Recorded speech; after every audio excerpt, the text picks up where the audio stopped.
C'est votre serviteur Didier Yao de la télé Colombe ici en Côte d'Ivoire.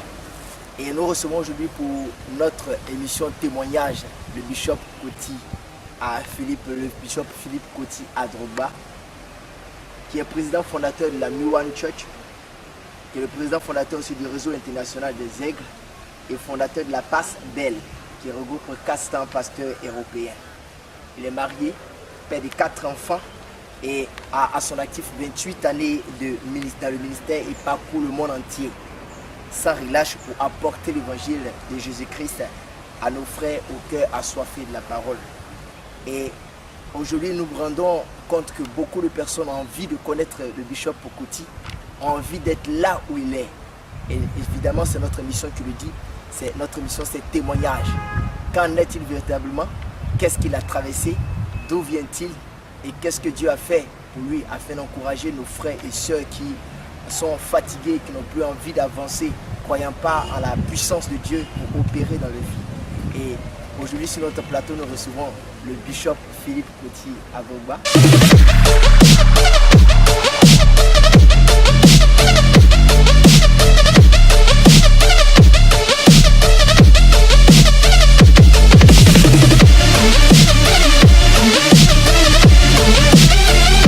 On dit que Dieu vous bénisse. Merci beaucoup.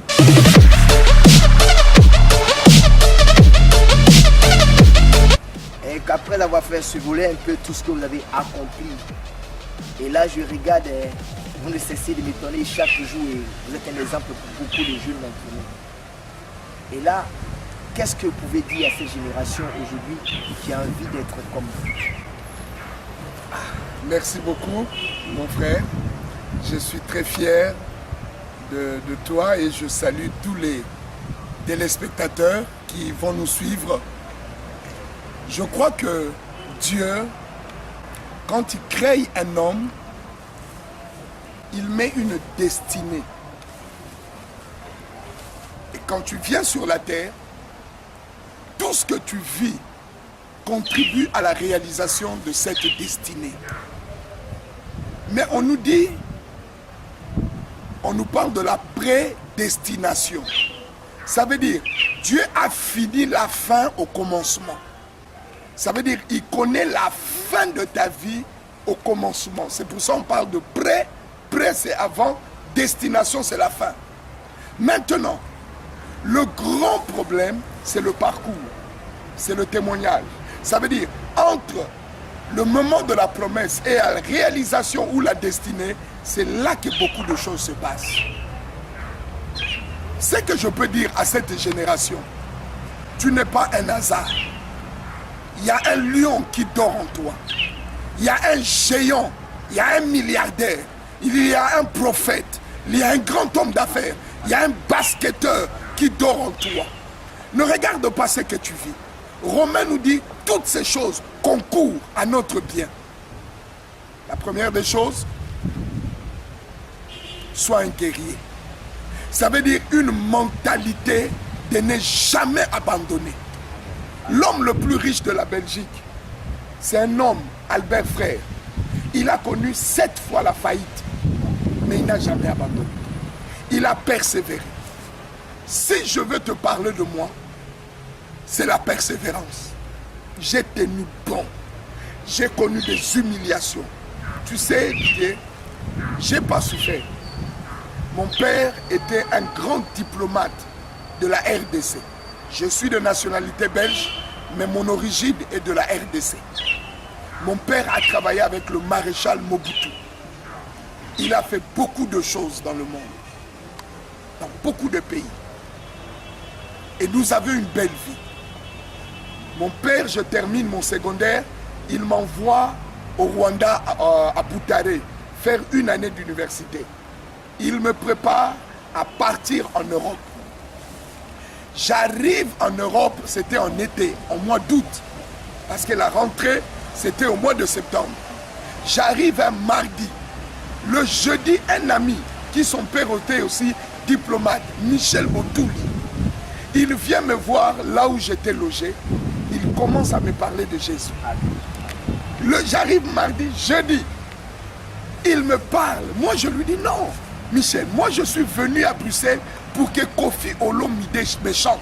Wow. Pour que Papa Wemba me chante. Mais lui, il me dit non, j'ai rencontré Jésus. Viens dans l'église où je prie. Tu verras ce que Dieu va faire avec toi. Et le soir là, on a prié. Amen. Le dimanche matin, il vient me chercher, nous allons à l'église. Et là, on est à l'église, le bishop Martin Lukanda Mouchebele, mon père spirituel, commence à prêcher.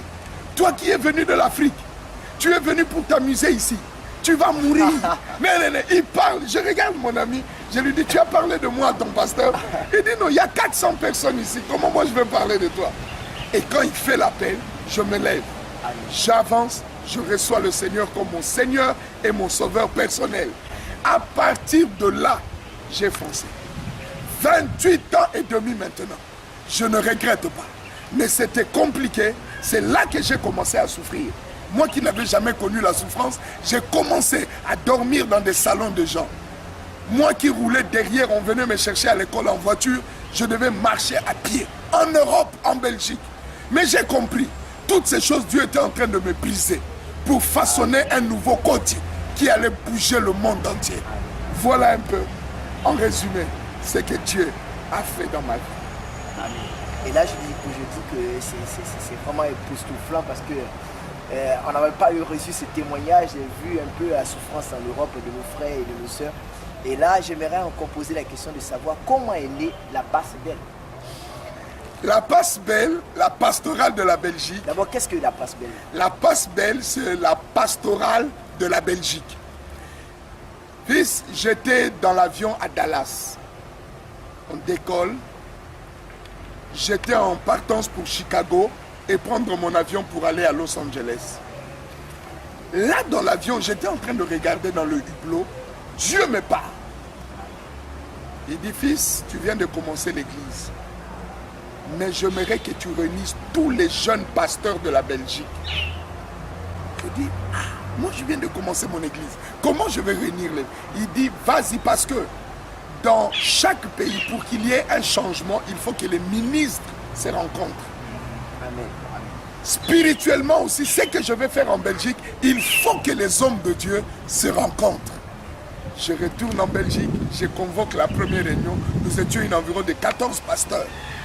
Mais à la fin, on a commencé à se disputer. Qui sera le président? Qui sera le vice-président? Et j'étais triste parce que c'est pas ce que Dieu m'avait montré. Moi, je voulais qu'on se rencontre, on prie ensemble, on met des sujets du pays. Mais leurs idées, c'était qui va être le président? J'ai dit à Dieu, ça, je ne veux pas. Je veux m'occuper de mon église. Dieu, un mois après, me dit, réunis-les encore. Je réunis là, il y avait une trentaine de pasteurs. Amen. On a prié comme je voulais. Et c'est là, ça a mené un nouveau départ. Il y avait déjà des églises. Il y avait déjà des choses, des dénominations. Mais au niveau pastoral, qui transcendait les dénominations, il n'y avait pas. Et les pasteurs ont commencé à se retrouver. Ils ont commencé à venir d'Anvers, de la Louvière, de Namur, même de la Hollande, de Paris, de l'Allemagne. On se réunissait un samedi par mois, on priait ensemble, ça créait un boom. Il s'est fait des réunions où il y avait même 400 pasteurs. Ensemble, fils. En Europe, c'est pas évident. On était là, des blancs, des noirs, des brésiliens, des anglophones, des francophones. Et j'ai compris, quand Dieu te dit quelque chose, fais-le. Parce que derrière ça, il y a des choses que tu n'espères même pas. Et des pasteurs, fils, ont commencé à s'échanger la chair. Ce qui ne se faisait pas. Quand tu étais de la Nouvelle Jérusalem, l'église de mon père spirituel, tu ne pouvais même pas aller faire un culte à l'EIB, à l'église de Dr Kibutu. Wow. Oh, nous tous, on était des chrétiens, mais on était séparés. Mais avec la Passe Belle, les gens ont commencé à se voir, les gens ont commencé à se réunir, les gens ont commencé à faire ensemble. Et je bénis Dieu. Et aujourd'hui encore, la Passe Belle est debout, la Passe Belle continue. Amen. Amen. Amen. C'est vraiment impressionnant. Cette même chose, vous avez encore reproduit ici en Côte d'Ivoire. Et là, c'est le RIA, le Réseau International des Églises. Oui. Comment cela est parti? Cela est parti quand je suis venu. J'avais ça à cœur. Avec mon fils Timothée Kwame, nous avons invité Papa Beni Hinn dans cette nation. C'était une bénédiction. Près de 100 000 personnes à l'INGS. Près de 7 000 pasteurs chez Zacharia Detola. près de 700 personnes au dîner des hommes d'affaires à l'hôtel Bellecote. Quand Daddy Béni est parti, le Seigneur me parle. Il me dit la même chose que tu as fait en Belgique. Établis-le ici. Mais je ne pouvais pas l'établir sous le nom Passe-Belle. Je l'ai établi sous le nom RIA. Réseau international des aigles. Parce que réseau, nous sommes dans un monde de connexion. Tu es ici à Abidjan, tu peux taper sur Internet, tu es aux États-Unis. Tu suis un culte chez T.D. Jakes, chez Creflo aux États-Unis. Tu es ici à Abidjan, mais pas une affaire nationale. Je veux internationale. Et des aigles, parce que l'aigle voit très loin. Le problème qu'on nous a toujours reproché en Afrique, nous ne voyons pas loin. Mais je crois que le temps arrive où des hommes, des hommes de Dieu dans cette nation, la Côte d'Ivoire, iront jusqu'aux extrémités de la terre pour annoncer l'évangile. C'est pourquoi nous avons commencé cela et nous savons que la main de Dieu est avec nous. Voilà. Amen. Si un pasteur venait vous voir pour faciliter, il souffrait, il était dans la difficulté, qu'est-ce que vous lui direz? S'il n'y croyait plus, s'il ne croyait pas que c'était encore possible, face à toutes ces difficultés, c'est le manque d'argent, qu'est-ce qu'il fait? Fils, Dieu est fidèle. Quand tu regardes Abraham, Abraham avait tout. Abraham était un homme béni. Il avait même déjà un fils. Mais le fils de la promesse qu'il devait avoir avec Sarah ne venait pas. Cela a pris 25 ans. Tu regardes Isaac, même chose. Isaac se marie, Rebecca n'arrive pas à donner l'enfant. Tu vois Jacob. Jacob prend la bénédiction, il se met à fouiller. Il n'a même pas un matelas où dormir, il met une pierre. Il souffle. Quand tu vois Moïse, appelé 40 ans dans le désert, quand tu vois Joseph, même chose. Puis, prison, et il arrive chez le roi. Quand tu vois David, il est oint par Samuel, mais David est obligé d'aller vivre chez les Philistins, les ennemis d'Israël.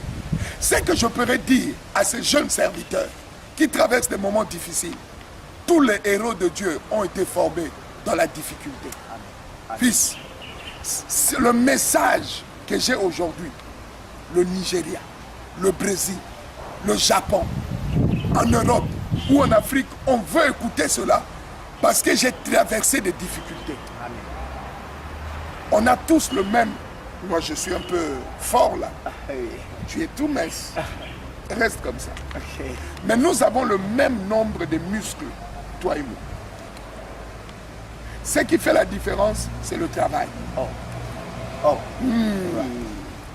Donc, plus tu vas porter le poids, ça va se développer. Ce que Dieu est en train de faire, il est en train de développer ta foi par les souffrances. Toi, tu dis, mais ma vie n'avance pas. C'est lourd ce poids. Mais Dieu est en train de former ta foi parce que mon juste vivra par la foi. Beaucoup de gens prêchent la foi, mais beaucoup de gens ne vivent pas par la foi. Les gens chantent, les chantres chantent la foi, mais ils ne vivent pas par la foi. Mais quand Dieu te fait traverser des moments difficiles, il est en train de travailler ton message. Amen, amen, amen. Là, j'ai même pas envie de vous laisser. Et j'aimerais savoir, comment voyez-vous l'Église dans le monde entier, et en Côte d'Ivoire? Jésus a dit, je bâtirai mon Église, et les portes de séjour des morts ne prévaudront point contre elle. Amen.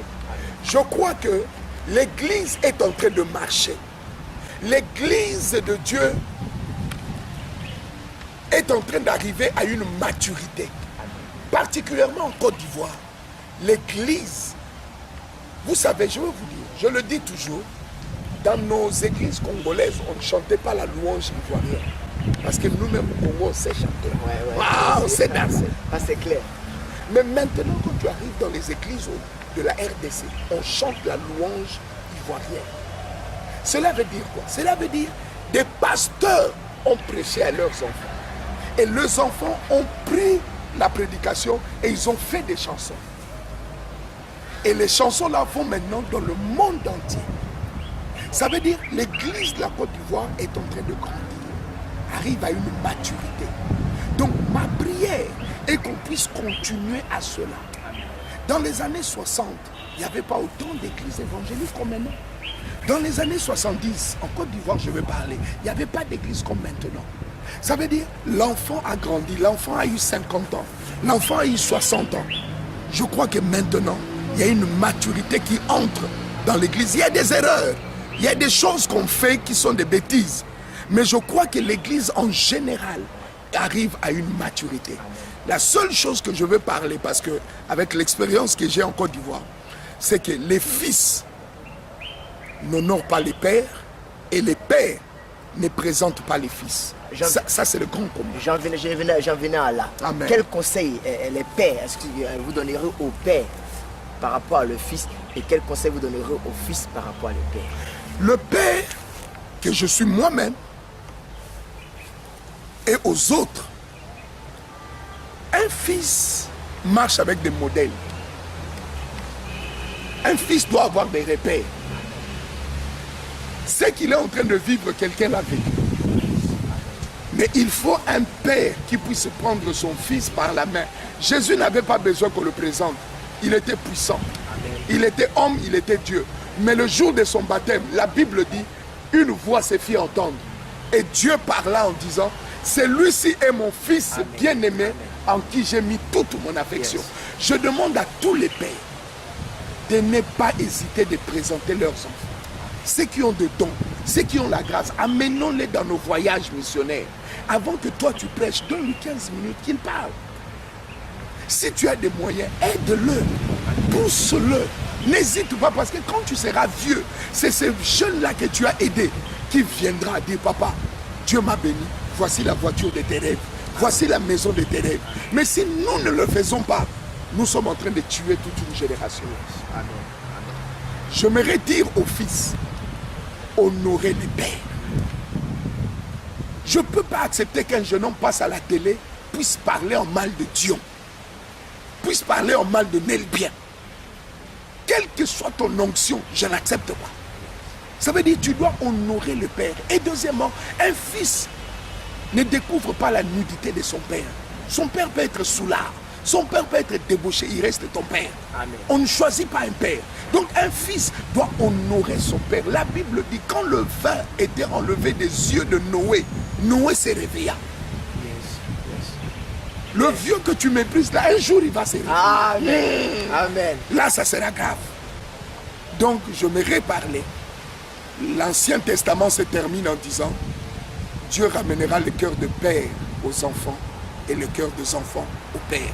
Le conseil, papa, homme de Dieu, tu as des fils à côté de toi, présente-le, pousse-le, soutiens-le, ils n'ont pas de moyens. Fils, honore ton père, protège-le, pousse-le. Quand ses mains sont fatiguées, Aaron et Hur étaient aux côtés de Moïse pour tenir ses mains. Parce que la victoire de Josué était connectée avec les mains levées de Moïse. Soyez unis au nom de Jésus. Amen. On voit que vous travaillez pour l'unité de l'Église en Côte d'Ivoire et dans le monde entier. Quel mot de fin voulez-vous donner à l'Église? J'aime l'Église. Depuis que j'ai découvert Jésus, ma vie a changé. C'est pourquoi j'aime dire Vundaba. Vundaba veut simplement dire tout va bien. Quand je dis est-ce que Vundaba, toi qui me regardes, tu réponds yes, Vundaba. L'église a besoin de tout le monde. Dans une famille, il y a des enfants sages, mais il y a aussi des bandits. C'est la famille. Le linge sale de l'église ne se lavera jamais dehors. Amen. Réglons nos problèmes ensemble. Arrivons à une maturité. La Bible dit, au point où nous sommes arrivés, marchons ensemble. J'aimerais dire à l'église de Jésus-Christ, nous sommes nés à la Pentecôte. Nous sommes nés sous l'onction. Amen. Manifestons la gloire de Dieu. Les paralytiques doivent se lever. Les aveugles doivent voir. Et la parole doit être prêchée avec efficacité. N'entrons pas dans des théories. Non, nous on ne prie pas pour les gens. Ça, c'est des bêtises. Pasteur, homme de Dieu, lèvons-nous. Troisièmement, je demande que l'église soit riche. Une église financièrement solide, fils. Une église pauvre ne pourra pas aller loin. Nous avons besoin d'entrer dans les médias. Si vous regardez les gens qui ont le média, ils ont le monde. Yes. Ceux qui ont l'information, ils ont le monde. Nous devons entrer dans ces choses. Je prie que la pauvreté s'éloigne de l'église. Amen. Nous avons des veuves, nous avons des orphelins que nous devons aider. Mais si nous-mêmes, nous sommes financièrement limités, comment nous allons faire? Je parle aux pasteurs, je parle aux hommes de Dieu. Vous avez des gens devant vous. Poussez nos enfants à investir. Poussez nos enfants à avancer. L'argent qui rentrera dans l'église, ça va nous aider à faire l'œuvre de Dieu.